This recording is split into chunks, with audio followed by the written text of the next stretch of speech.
વડોદરાની વડોદરામાં સંત સંગોષ્ઠીનું આયોજન। અખિલ ભારતીય સંત સમિતિએ આયોજન કર્યું। વકફ કાયદા માટે અવિચલ દેવાચાર્યની અધ્યક્ષતામાં બેઠક। વકફ બિલ પાસ થવા પર સરકારને અભિનંદન પાઠવ્યા। દિલ્હીમાં વિધર્મીઓએ મોટું આંદોલન કર્યું હોવાની વાત અવિચલ દેવાચાર્યએ કહી। વકફ કાયદાથી ગરીબ મુસ્લિમોને સહાય મળશે તેવું પણ તેમણે કહ્યું। વકફ બોર્ડ સરકારને ટેક્સ નથી આપતું। કેટલાક મુસ્લિમ સમાજની ઠેકેદારી લઈને ફરતા હતા।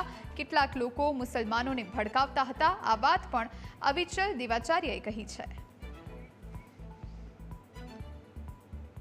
वडोदरा इस्कॉन मंदिर की आ पावन भूमि पर स्वामीजी द्वारा अमरा राष्ट्रीय अध्यक्ष श्री अने राष्ट्रीय संरक्षण श्री अने गुजरातना सौ अधिकारीओ द्वारा एक संत समिति द्वारा जारे वक्फ बोर्ड नो आवो कायदा में जारे प्रसार कराव्यो छे आपणी माननीय नरेंद्र भाई अने आपणा गृहमंत्री श्री अमित भाई शाहे જ્યારે આવું કર્યું છે ત્યારે આપણે અમે સૌ સંતો મળી અને આ વકફ બોર્ડના જે કાયદા માટે એમને અભિનંદન અને શુભેચ્છા આપવા માટે અને સારો સમાજ હિન્દુ સમાજ માટેની જે ક્ષત્રિયો હતી એને પૂર્ણ થાય અને હિન્દુ સમાજ એક બને નેક બને અને ધર્મો રક્ષતે રક્ષત સનાતન ધર્મની એ પરંપરામાં આપણો સૌ હિન્દુ સમાજ નિર્મિત બની રહે એના માટે આજ અમે સૌ એકત્રિત થઈ અને સંગઠિત सौ अभिनंदन आ कार्य में।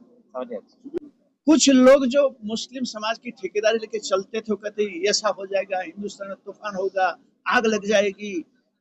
कुछ भी नहीं हुआ। क्यों कि मुसलमान में ही कुछ लोग ऐसे हैं जो जागरूक है। ये कानून आवश्यक था और ये सरकार ने हिम्मत की। तो जब मुसलमान के नेता मुस्लिम कितने मौलवी जब इस बिल का समर्थन करते हैं तो ये हमारे राजनीतिक पार्टियां क्यों विरोध करते हैं? वकफनी मागणी करीने वकफ मूकीने अरे तमने आश्चर्य थशे के भगवानનું મંદિર છે એ પણ વકફની સંપત્તિ છે એવી જ્યારે આપણે ઘોષણા કરી એમણે એવી માગણી કરી એ વખતે ગુજરાત સરકારે એમના ઉપર બરાબરનો હુમલો કરી અને બધી જગ્યા કબજે કરી અને આજે બેટ દ્વારકાને ખુલ્લું કરાયું છે એ પણ આપણા માટે ખૂબ આનંદની વાત છે, ગૌરવની વાત છે।